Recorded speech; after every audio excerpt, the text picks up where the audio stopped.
নমস্কাৰ বন্ধুসকল, আপোনালোকক মোৰ চেনেলটোলৈ স্বাগতম। আজি মই গড় অৰ্থাৎ এভাৰেজৰ কেইটামান কুৱেশ্যন আপোনালোকক দেখুৱাই দিম বুলি ভাবিছোঁ। বলক ভিডিঅ'টো আৰম্ভ কৰোঁ। তো প্ৰথম কুৱেশ্যনটো চাব। আপোনালোকৰ দিছে 24, 19, 30, 60, 22 সংখ্যাকেইটাৰ গড় কিমান সুধিছে। আপোনালোকে এটা বস্তু মনত ৰাখিব, গড় মানে হৈছে গোটেই কেইটা সংখ্যা যোগ কৰিব লাগিব। যোগ কৰি কেইটা সংখ্যা যোগ কৰিলে আপোনালোকে ধৰি লওক এইটোত 1, 2, 3, 4, 5টা সংখ্যা আছে, সেই 5টোৰে সংখ্যাকেইটাৰ যোগফলটো হৰণ কৰি দিব লাগিব। এতিয়া এইটোত চাব, এইটোত প্ৰথম আমি চিনডাল মাৰি ললো। চিনটো মাৰি লৈ আপোনালোক প্ৰথম লিখিলো 24। প্ৰথম 24 আছে, 24 যোগ 19 যোগ 30 যোগ 60 যোগ 22। আমাৰ কেইটা সংখ্যা আছে? 1, 2, 3, 4, 5টা। গতিকে আমি কিহেৰে হৰণ কৰিব লাগিব? 5ৰে হৰণ কৰিব লাগিব। তাৰমানে আমাৰ যিমানটা সংখ্যা দিয়ে ওপৰত সংখ্যাকেইটাৰ যোগফলটো তলত যিমানটা আমি সংখ্যা যোগ কৰিলো সেইটোৰে হৰণ কৰি দিব লাগিব। হৰণ কৰি দিয়াৰ লগে লগে আপোনালোকে এই সংখ্যাকেইটাৰ বা সেই সংখ্যাকেইটাৰ গড়টো আপোনালোকে পাই যাব। এতিয়া আমি ওপৰৰখিনি হৰণ কৰিলে হৈ যাব 4, 9, 4, 13, 13 দিয়ে 15, 5 হাতী গ'ল 1, 2, 2, 1, 3, 3, 3, 6, 6, 6, 12 আৰু 12 দিয়ে 14। হাতৰ 1টো এতিয়া আমাৰ হৈ যাব 15। 15 হ'ল। এতিয়া 15ৰ তলত আমি আছে 5, তাৰমানে 5ৰে 15ক আমি 5ৰে 155ক হৰণ কৰি দিলে আমাৰ গড় কিমান হয় সেইটো পাই যাম। 155 আৰু 5ৰে 15ক যাব 3 বাৰ 15, এইটো 0 আৰু 5। এতিয়া 5ৰে 5ক যাব 1 বাৰ, তাৰমানে আমাৰ গড়টো কিমান হৈ গ'ল? 31। তাৰমানে আমাৰ এই সংখ্যাকেইটাৰ গড় হৈ গ'ল আমাৰ 31, 31। এনেকে আপোনালোকে যিকোনো সংখ্যা দিলে সংখ্যাকেইটা যোগ কৰিব, কৰি যিমানটা সংখ্যা যোগ কৰে সেইটোৰে হৰণ কৰি দিব। এতিয়া আমাৰ এইটো শুদ্ধ উত্তৰটো হৈ যাব 31। ডি অপশ্যনটো আমাৰ শুদ্ধ হৈ যাব। এইবাৰ ছেকেণ্ড কুৱেশ্যনটো চাব।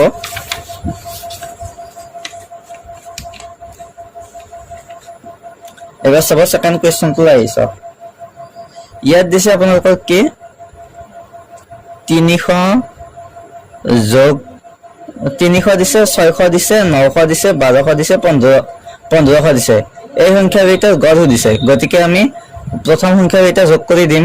300, 600 যোগ 900 যোগ 1200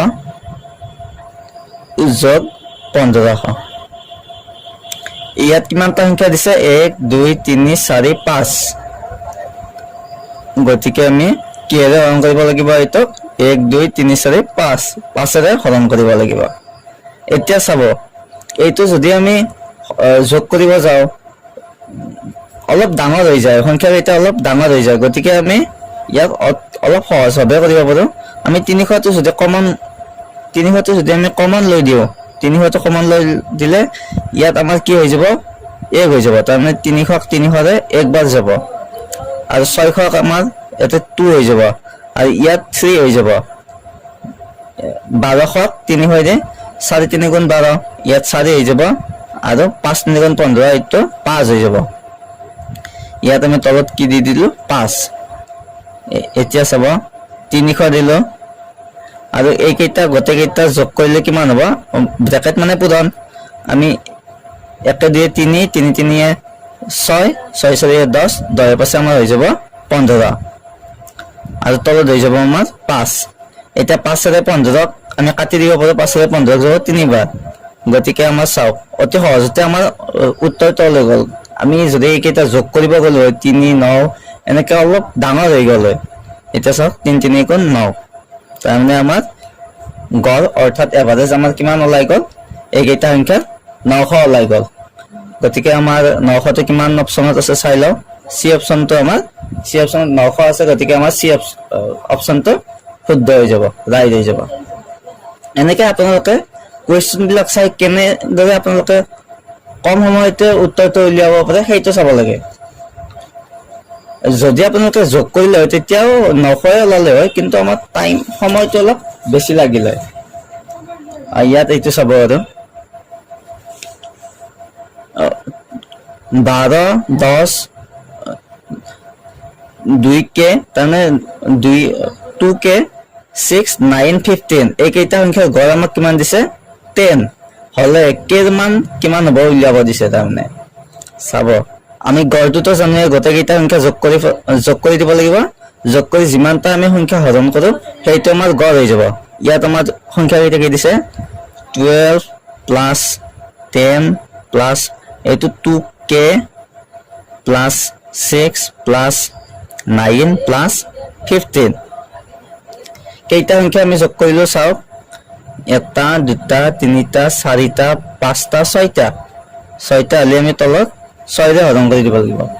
এইটো আমাৰ গড়, ইয়াততো গড়টো দিয়া আছে, গড়টো আমাৰ হ'ব 10 বুলি দিয়া আছে, গতিকে আমাৰ এইকেইটা সংখ্যাৰ গড়টো আমাক কি বুলি দিয়া আছে সমান 10।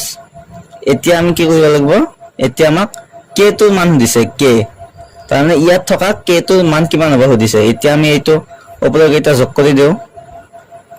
2k টো আমি কাষত লৈ আহিলো, 2k টো কাষত লৈ অহাৰ পিছত এতিয়া যদি আমি সংখ্যা কেইটা যোগ কৰো 2 এটা 0 2 0 2 যোগ 6 6 2 8 8 9 8 9 হৈ যাব আমাৰ 17 17 পাছে হৈ যাব আমাৰ 17 পাছে হৈ যাব 22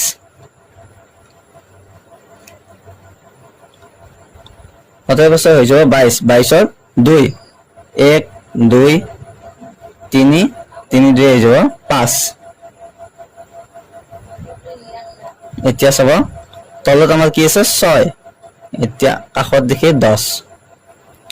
এতিয়া আমি 2k প্লাছ 52 টো ৰাখি থলো, ৰখাৰ পিছত আমি 10 পূৰণ 6, তাৰমানে আমাৰ এইটো 6টো যদি এইটো ফালে যায় এইটো পূৰণ হৈ যায়, আপোনালোকে জানেই 2k প্লাছ 52 ইকুৱেল 10 পূৰণ 6 হৈ যাব 60, গতিকে 2k ইকুৱেল 60 মাইনাছ ইয়াত প্লাছ আছে গতিকে এইটো ফালে গ'লে হৈ যাব মাইনাছ 52 মান কিমান হৈ গ'ল 60 পৰা 52 গ'লে হৈ গ'ল 8। এতিয়া এতেকে k সমান কিমান হৈ গ'ল আমাৰ 8, এইটো ইয়াত পূৰণ হৈ আছে, এইটো ফালে গ'লে হৈ যাব হৰণ, গতিকে আমাৰ এনসাৰ হৈ গ'ল কিমান 4। এনেকৈ আপোনালোকে ইয়াত বিভিন্ন ধৰণৰ দিব পাৰে, ইয়াত k প্লাছ 1 দিব পাৰে, তেতিয়া আপোনালোকে ভয় নাখাব। এনেকুৱাকে সুন্দৰকৈ প্ৰথম পাতি ল'ব, পাতি লৈ আপোনালোকে কাষত যিটো গড় দিয়া থাকে সেইটো পাতি লৈ সৰলখিনি কৰি দিয়াৰ লগে লগে আপোনালোকৰ উত্তৰটো ওলাই যাব। এতিয়া আমাৰ ইয়াত k ৰ মান কিমান হৈ গ'ল 4, গতিকে আমাৰ এই অপচনটো ৰাইট হৈ যাব।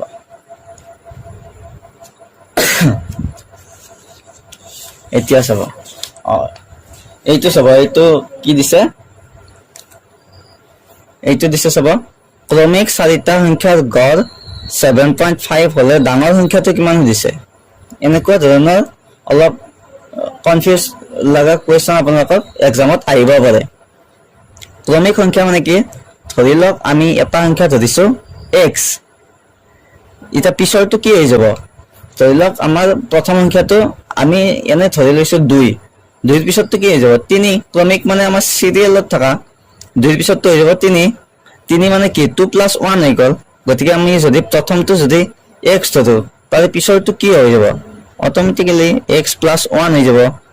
এতিয়া 4টা দিছে গতিকে আমাৰ এইটো 2টা হৈ গ'ল, 3 নম্বৰটো হৈ যাব x প্লাছ 2 আৰু 4 নম্বৰটো আমাৰ কি হৈ যাব x plus 3।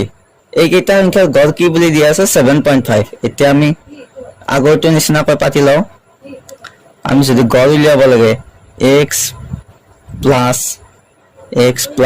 1 plus x plus 2 plus x plus 3, গতিকে আমি কেইটা সংখ্যা যোগ কৰিলো 1 2 3 4টা, তলত 4 হৈ যাব আৰু এইটো হৈ যাব আমাৰ 7.5। আমাক 7.5 তো যদি আমি সৰল কৰি দিওঁ এইটো সৰল কৰি দিয়াৰ লগে লগে আপোনাৰ কি হৈ যাব x কেইটা আছে 1 2 3 4টা গতিকে আমাৰ 4x প্লাস এতে 1 2 একে দিয়ে 3 3 3 6 গতিকে ইয়াত তলত কি আছে 4 তো পাতি দিলো এতিয়া আমাৰ কাষত দেখি কি আছে 7.5 এতিয়া চাব ইয়াৰ ওপৰটোৰ পৰা আমি 2 এটা কমন লব পাৰো 2 এটা কমন ললে ইয়াত কি হৈ যাব 2x প্লাস ইয়াত কি হৈ যাব 3 এটা তলত আমি 4 দি দিলো 7.5 আমি অঙ্কটো কাটা অলপ কমন আনি তাৰমানে ক্যালকুলেশনটো অলপ মান সৰু কৰি লৈছো এটা 2 দি যদি আমি 4 টো কাটি দিও তাৰমানে হৰণ কৰি দিলে হৈ যাব আমাৰ 2 গতিকে আমি 2x plus 3 দুইটা আমি হেতু হলে লৈ গেল 7.5 উদান 2 তাৰমানে আমাৰ কিমান হৈ যাব 15 হৈ যাব 15 এতিয়া 2x equal 15 minus 3 গতিকে আমাৰ ইয়াত অলপ তলত আহি গল এতিয়া মই কাষত দেখি লিখি দিছো আপোনালোকৰ চাই লব 2x মানে কিমান হৈ গল আমাৰ 15 পৰা 3 গলে 12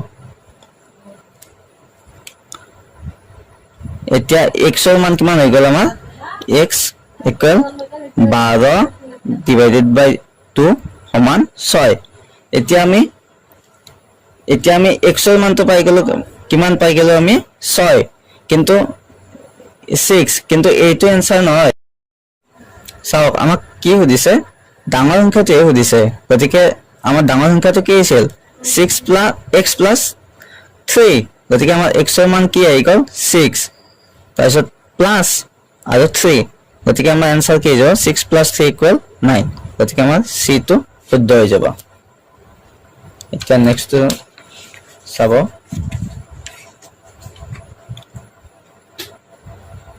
এতিয়া চাব 5 নম্বৰ কোৱেশ্চনটো কি দিছে আপোনাৰ 4 6 k plus 3 7 সংখ্যা কেইটাৰ গড় 7 হলে k ৰ মান কি হ'ব সুধিছে গতিকে আগৰটো নিচিনা কয় আমি প্ৰথম কেইটা সংখ্যা দিছে 1 2 3 4 1 2 3 4 তাৰমানে আমাৰ তলত কি হ'ব 4 হৈ যাব আৰু ওপৰত মই ইকুৱেশ্যনটো পাতি দিছো আপোনাৰ ওপৰত কি হৈ যাব 4 plus 6 plus k plus 3 plus 7 তলত কি হৈ যাব কেইটা সংখ্যা আছে 1 2 3 4টা গতিকে আমাৰ তলত হৈ যাব 4 ইকুৱেল গড় কি দিয়া আছে আমাৰ 7 এতিয়া k ৰ মান কিমান হ'ব আপোনালোকে এইটো ক্যালকুলেশন কৰি আপোনালোকে উত্তৰটো উলিয়াই লব উলিয়াই লৈ কমেন্ট কৰি জনাই দিব এইটো আপোনাৰ হোমৱৰ্ক হিচাপে থাকিল গতিকে আজি